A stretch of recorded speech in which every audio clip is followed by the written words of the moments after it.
Hello, everybody. What's up? What's going on? And welcome to the 30th episode of Raptors in One. The All-Star Weekend's on us. It's in Cleveland, and which kind of marks the halfway point in the season. And you know what? Of course, the Raptors have already played a little more than half of the games of the season, but this is the All-Star break now, and some of our major characters like Pascal, Freddie, and OG, who've been logging in heavy minutes, even Gary Trent Jr., they're going to get some much-needed rest in this break. Of course, Scotty Barnes, young rook with those young legs, he's full of energy, man. He's got so much energy, and even when he's struggling or limping, he's still playing, he's still hooping.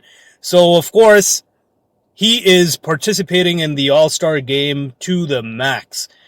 As many events as he can get. Of course, he's not in the dunk contest. I didn't expect him to be in the dunk contest anyway. He's not in the three-point contest. Again, didn't expect him to be in that. But, of course, apart from the dunk contest, the All-Star game, as well as the three-point contest, he's in almost all the other events. He's in the Rising Stars Challenge. He's in the Clorox Clutch Challenge. Again, that's a new format to the event of the Rising Stars. So I'm actually looking forward to seeing how he does in that. Of course, then he's in the skills contest too. So he's getting as much exposure as possible here, and that's very smart of him. But again, as always, I digress. So let's talk about the season up to now. And without any further ado, let's get it. So the Raptors are 7 games over 500 before the All-Star break. That's amazing. That's a pretty good record. And you know what? Honestly, if you were to ask me, I think they performed more than the expectations. I was definitely expecting lesser. I was thinking about 500, maybe like 2 or 3 games over 500 before the All-Star break. And that's just because of our bench, how weak it was since the start of the season. But things have changed around. People have started to accept their roles and play, basically play as per the coach's wishes, right? And these are even some of the players on the bench. I'm not going to say all of them. But Nurse has been playing like a very tight rotation, almost like a playoff rotation. And I say almost. Of course, the starters have been logging very heavy minutes. Ever since the season started, you had your three-headed Hydra with OG, Pascal, and Freddie. They were logging in like north of 35 minutes every game. Of course, closer to the All-Star break, they've been logging in like probably anywhere from 38 to 42, 43 minutes a game. And that's a lot of minutes. So definitely much deserved, much awaited break. Of course, we started the season off. We lost our main man, our floor general, Kyle Lowry, arguably the best Raptor of all time.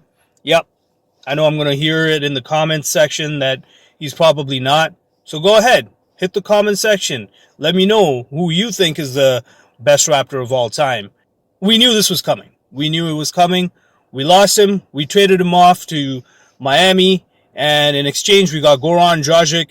And, of course, we got Precious Achiuwa. Out of both these players, I was kind of riding high on Precious, especially because of his performance in the preseason games. But, he is now coming to basically realize what his role is in the team. And that's playing defense, grabbing boards, getting those garbage points in the paint. And, nothing more, nothing less. Let's not be too flashy. Just work within the system. And I think he had that pressure coming into the season of performing. And, of course, we had Goran Dragic. You know how I've been harping on him since day one. Ever since, to be honest, even before he had that interview with the Slovenian news channel or whatever it was, Even before that, I was kind of like, well, we just traded off one aging star for another. Of course, Kyle Lowry being the better of them. But I was kind of like, okay, at least he's got the experience. He'll definitely be a good veteran presence on the bench, and that would be good. And then of course he had to go in that Slovenian news report saying that he doesn't see himself being in that with the organization for too long, and that he's got higher aspirations. So of course my nickname for him has been Higher Aspirations. I believe he may have seen the court, from what I can remember, maybe 3, maybe 4 games with some minutes, and then of course, Nick Nurse noticed he doesn't want to be there. Yes, there were times where it seemed like he was trying to rally the bench and whatnot. I remember that game, but we all knew it. He knew it. I'm pretty sure all of the Raptors probably knew it. He didn't want to be there. He just didn't. He was probably hoping to join his boy Luka Doncic in the Mavs, and thinking that would probably, along with Porzingis, yield a possible run at the championship. Now, of course, throughout the season we had our ups and downs. Even some of our starters were not performing as well. We were losing some of our starters to COVID protocols, injuries. Pascal came back a little late in the first half of the season, and then he had to try to work into game shape, and I remember those first 5 games where he was struggling, and I was looking at some of the comments, whether they were from the beat writers or from the NBA on TNT guys, and they were kind of like, and basically everybody in general were giving Pascal a hard time. And I think myself and a few other Raptors fans and some of the YouTubers as well, just a few of us were kind of like, well, we need to be a little patient with this guy. You do realize that he came back from a season when they had to play the whole season in Tampa Bay. And then now he's coming back from a shoulder surgery and COVID protocols. You cannot expect this guy to be performing the way we expect him to be. And I knew it was only going to be a matter of time. And surely enough, now it's almost like he could have made the All-Star team. As a matter of fact, I believe from what I remember seeing, he was going to be making the All-Star team, but he chose to rest. So really, he did make the All-Star team. He just wanted to rest, and he was just looking at the bigger picture. The best thing, obviously, that happened to us was signing Gary Trent. Oh man, signing Gary Trent was the best thing that happened, along with one other thing that I'm going to mention in a bit. The way Gary Trent has improved this season versus the last season. Now, I know we didn't get to see much of what Gary Trent could possibly do last season, but having said that, he did improve quite a bit, especially on the defensive end. And that is very big for our team. We definitely need his defensive IQ, his defensive prowess in games, especially when it comes to the playoffs. Because guess what? Defense wins championships, and he understands that. The way he has put his focus and energy into the defensive end, you can tell he does not only just want to please the coaches and, get some more minutes and stay on the court longer, but he also realizes that defense wins championships. He's playing the long game. Speaking of long game, he's been clutch at the three-point end. If he catches fire, watch out. Like I said, I kind of drew some comparisons with him and JR. When he catches fire, it's hard to stop him. He can make some very impossible shots. But I got to say, I love his stroke. His shooting stroke is amazing. Shooting mechanics are good, sound. And of course, like he's been making some crazy shots from the three-point line.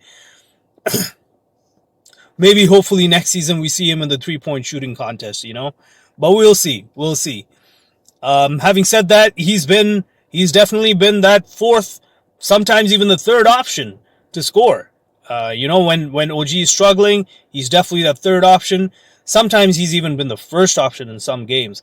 And that's just to say how talented this guy is and how much he's improved his game and how much he's finally realizing his potential. And then, of course, the draft night. A lot of people, like I had mentioned earlier, they were talking about, including myself. We were like, hey, for sure we're going to be drafting Jalen Suggs. That's a no-brainer. On the other hand, even before the draft went down, I was like, hey, if we could get a guy like Evan Mobley, or just another big guy, because that's the void we need to fill. We need a good center or a big power forward, especially for the defense, as well as, being that threat in the paint. But Masai Ujiri and Bobby Webster, they surprised everyone. They surprised everyone by drafting Scottie Barnes ahead of Jalen Suggs. And you know what? At first I was kind of like, huh? Who's Scottie Barnes? Like, I of course, I haven't been following any of these rookies, but I was kind of like, okay, Scottie Barnes, I thought we were going to draft Jalen Suggs. Maybe flip him over for like a decent veteran player or something like that. But we drafted Scottie Barnes. And it was like, okay, all right, we'll see what this kid's got. And I got to say, he has definitely performed way above expectations. Of course, anybody who is following this kid, we knew that he has a high IQ. Apparently, even in college, he had a high IQ. He didn't get very many minutes to play, and of course, because of the minutes, he wasn't able to really showcase his potential. But now that he's in a perfect situation, and it's giving him the room to grow, and the fact that Pascal was absent for the first, few games of the season, that gave him a lot of time, a lot of playing time, and he definitely took advantage of it. He definitely silenced a lot of doubters. For myself, I was very hyped up about the fact, ever since basically the preseason games, what I had first noticed was his post moves. His post moves were amazing. For a bigger guy like himself, when I say bigger guy, like he already has like an NBA ready build. Same time, he was going up against the likes of Domantas Sabonis, or sometimes even players like Miles Turner, Kristaps, and he was shooting over top of them in the paint. Those are the kind of centers who are obviously bigger than you. Even Jared Allen, I remember, he shot over him. And, for shooting over a guy like Sabonis, who is an all-star, a proven star, power forward center, a rookie like Scotty Barnes just kind of shooting over top of him and making it look effortless. That was impressive. And of course, his IQ, to this day, still surprises me and impresses me. The way he sees the floor, the way he understands, the cutters, and the way he sometimes makes his passes. Of course, I feel like he still needs to polish the passes a little bit, because sometimes he does take some risky passes. But I wouldn't be surprised if by next season he improves that. And if he does, oh man, the league better watch out, because this kid is improving every game. Even when he has a bad game, he is putting in the effort in other areas. He understands. For a rookie to have that kind of an understanding that, hey, if my offensive game is not going, I got to put in the effort in other areas. And that is what he's doing. So it's been a very impressive run for him up until this point. Yes, he did hit a rookie wall, but even when he hit that rookie wall, which is basically he was finding it hard to produce, he still had an amazing impact on the defensive end, and of course, when it came to the game IQ in general, and that's why he still stayed on the court long enough. Now, of course, the bench, we got to do something about the bench, and there were a lot of question marks about the bench, surely enough. Chris Boucher, in the beginning of the season, it almost seemed like he was going to be playing out of the rotation, and there were quite a few games that he didn't even see the floor. And in Utah, he was injured, and yeah, like we had a lot of hopes with some of the other bench players like Shvi. Yes, sometimes he had some good runs, but he wasn't very consistent. And even Kem Birch being injured, coming back, COVID protocols.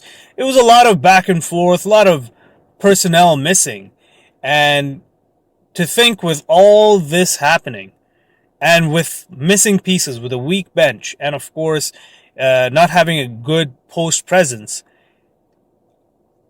the few games before the All Star break, and when I say a few games, I want to say like a good 15 to 20 games before the All Star break, we were starting to get in the upper echelon of teams that were hitting the offensive boards. Being outsized and having to do that, that was impressive. At times, we were even doing pretty well on the defensive boards as well. It's still a concern. It still is. But you never know. We may hopefully get somebody from the waivers. Now, speaking of course, before the All Star break, we had the trade deadline, and the biggest question was, will Goran stay or will Goran go? And there were a lot of rumblings, a lot of rumors that, a lot of teams are interested in the services of Goran Dragic.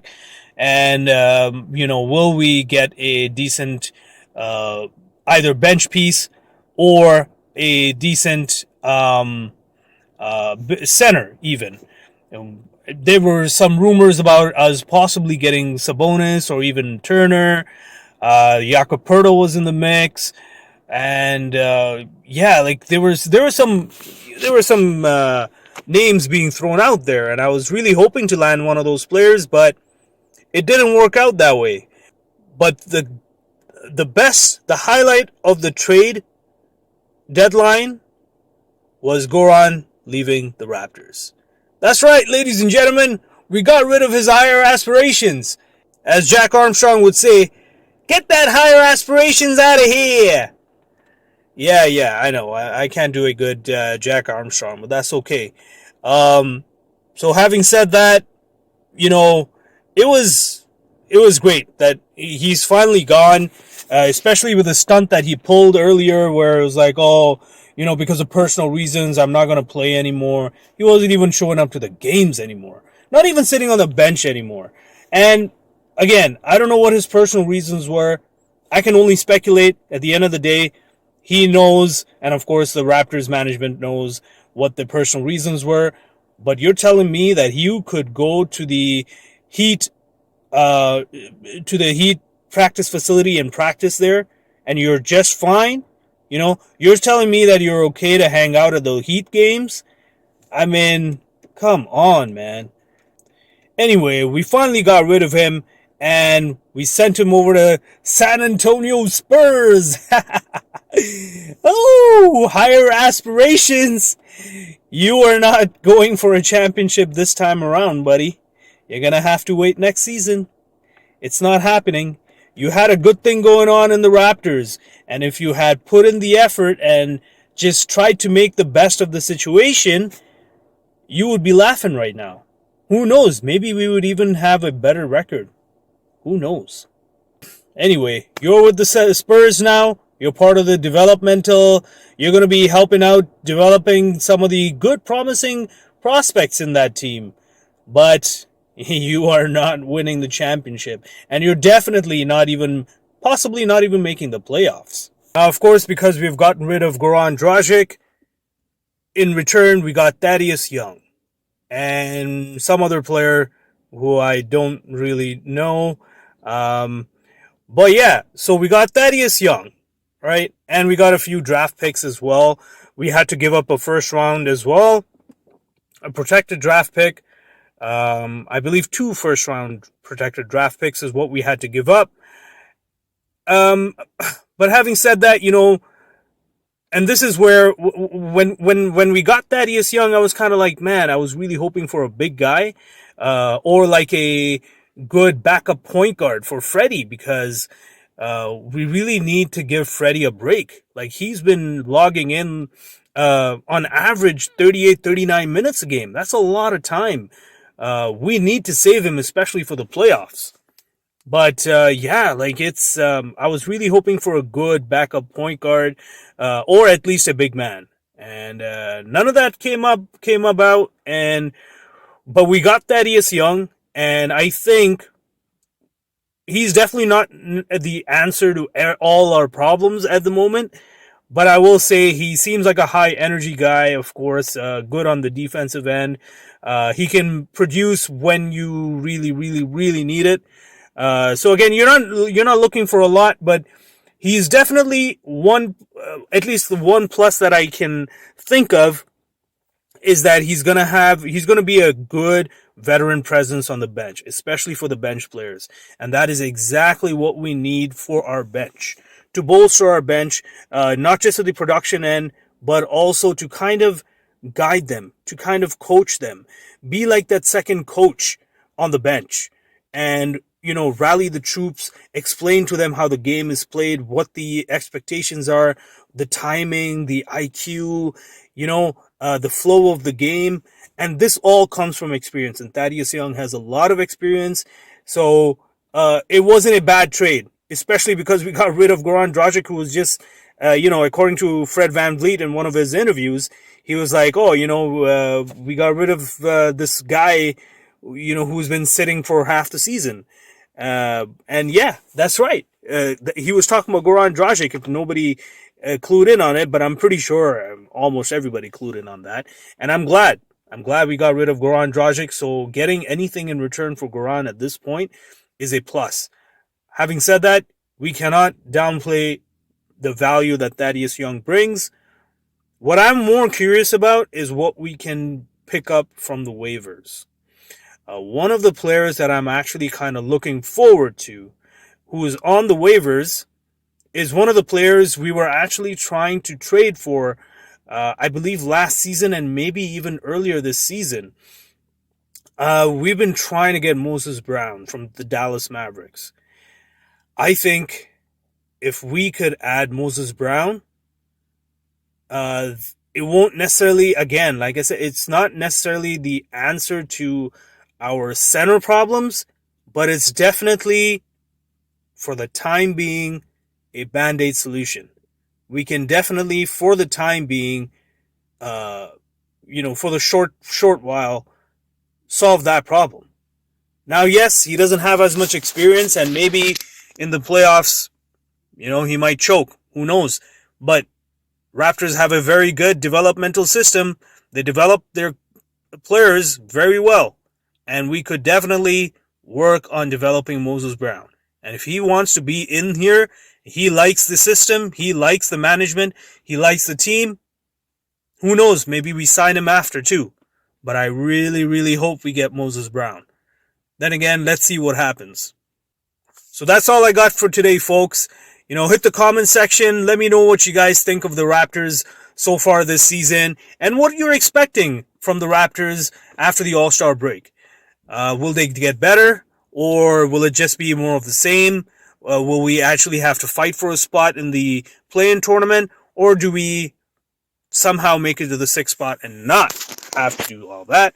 Of course, if you like the content, don't forget to hit that thumbs up button, or you can even subscribe. Check out my other content that I already have. So until next time, folks, I'm out.